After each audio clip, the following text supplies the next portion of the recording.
Alright, day 5. I woke up and Ian had left his friend's room because he had class in the morning. And then his friend and I woke up together and he had to get ready for class and I was leaving to go just wander around. So I was thinking of going to um, the Natural History Museum because it was supposed to be good and it's really big and it's right across the street from where Ian's friend lives. Um, so I was heading over there, but there's like a huge line, and I actually got there early, so I was planning to go to breakfast. But of course, I got lost, even though it was like probably a block away. So I spent an hour wandering around.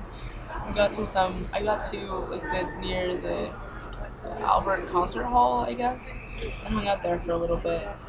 Kept wandering. Basically, I just walked around a couple blocks a few times until the Natural History Museum was open. So I was going to go there. There's a huge line, and I was like, I'm not going to do that, especially since Ian said it was like okay, but not great. Um, and I needed to leave in a few hours anyway. So I went to the Victoria and Albert Museum, which was next door, and I was planning on going there and then maybe Madame Tussauds if I like decided I wanted to, if I wanted to spend that much money. So I went to Victoria and Albert Museum. It was really good, but it was like huge, and I'm getting less and less into like really big museums. So I like, went there and it was okay. It wasn't like spectacular.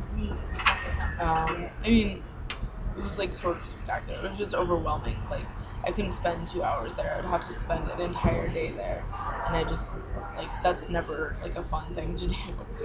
Um, so I spent like 2 hours there, and then went back to Ian, and we went to the Saatchi Gallery, and I'm like in love with Charles Saatchi. He's this really famous contemporary art collector, and he's just like a huge asshole. He's like an awful person, but he's awesome. He's like my hero. I love him. So we went to his museum, and it was really good. Ian said he liked it more than the Tate, like by far. Um, so we were there, hung out for a little bit. I have a bunch of pictures of that too. And then I went back to Ian's place, picked up all my stuff, and went to the train station, tried to get my phone um, filled up with minutes because I was completely out, when I was like completely screwed for any more travel since I couldn't get in touch with anyone.